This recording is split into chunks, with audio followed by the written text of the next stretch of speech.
Welcome to Discourses by Shri Brahmachaitanya Maharaj Gondavalekar. Today we'll explore the January 17th discourse on Nama and the other Sadhanas.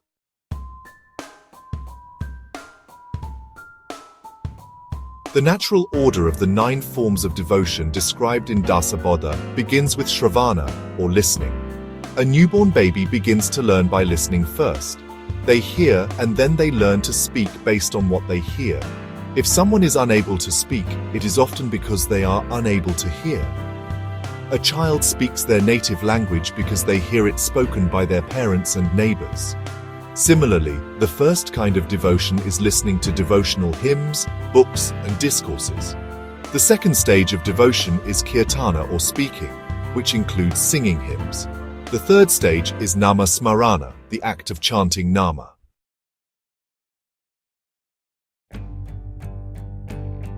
When this becomes a habit, there is no longer a need to undertake efforts for the remaining forms of worship, because their effects are included in it. Imagine someone wanting to meet another person living 9 miles away.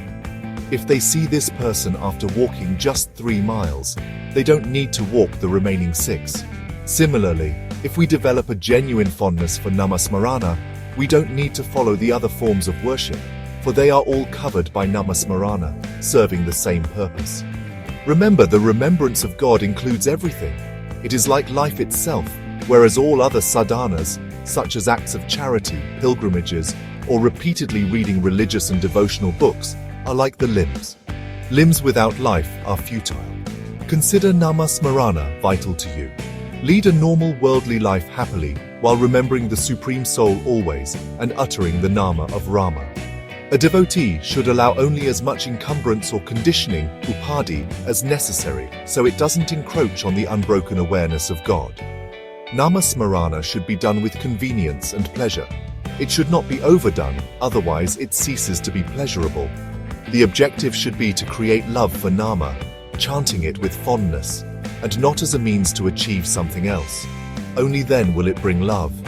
To have love for Nama is a high state of spiritual development, not easily attained. For this, one must chant Nama correctly, constantly, and with perseverance. The person who says, "I do not understand anything except Nama," has understood everything.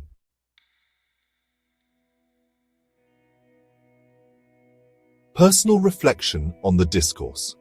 As a seed grows into a sprout, then into a plant, and finally into a tree, bhakti, devotion, also grows through 9 steps. These 9 steps of devotion, as described in Dasabodha, illustrate our spiritual journey towards self-realization.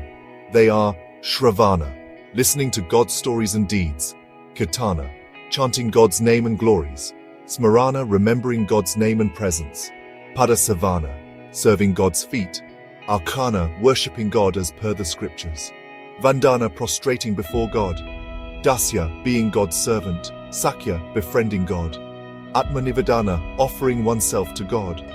Just as a seed requires the right conditions to grow into a healthy tree, our devotion also needs nurturing through these 9 stages. When a devotee takes Nama ceaselessly, the rest of the sadhana happens on its own. Think of a seed sprouting into a plant. It requires attention, the right temperature, and sufficient water, not too much, as overwatering can kill the sprout. Similarly, in our spiritual practice, we should chant Nama correctly, consistently, and with perseverance. Nama-smarana should be performed with convenience and pleasure, avoiding over-conditioning ourselves. Imagine a plant pruned into the shape of an elephant. While it may look beautiful to the human eye, consider the conditions the plant endures, which may hinder its natural growth. Similarly, adding some conditions to our Nama practice can help, but overdoing it can diminish the joy and effectiveness. For example, if you habitually chant 3 malas of Nama daily, suddenly pushing yourself to chant for 5 hours the next day may not be joyful. Our aim is to take Nama-smarana with fondness and ease, much like breathing naturally. Regular practice, grounded in sincere affection, will naturally elevate us to the next level of devotion. By embracing Nama-smarana with love and sincerity, we can nurture our spiritual growth. Constant remembrance of Nama turns our thoughts inward, revealing the eternal joy within our hearts. This practice allows us to maintain an unbroken awareness of God. Incorporating Nama into our daily lives should be done with balance and joy. Over time, this sincere practice will lead us to profound changes and experiences, guiding us closer to self-realization and a deep connection with the divine.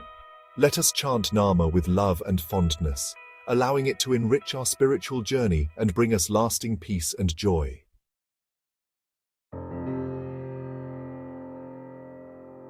Thank you for joining me in this exploration of Nama and the other sadhanas. Remember, by chanting Nama with love and sincerity, we encompass all forms of devotion and connect deeply with the Supreme Being. Nama-smarana is the essence of our spiritual practice, bringing us peace, joy, and purpose. May Nama bring you peace and clarity in your journey.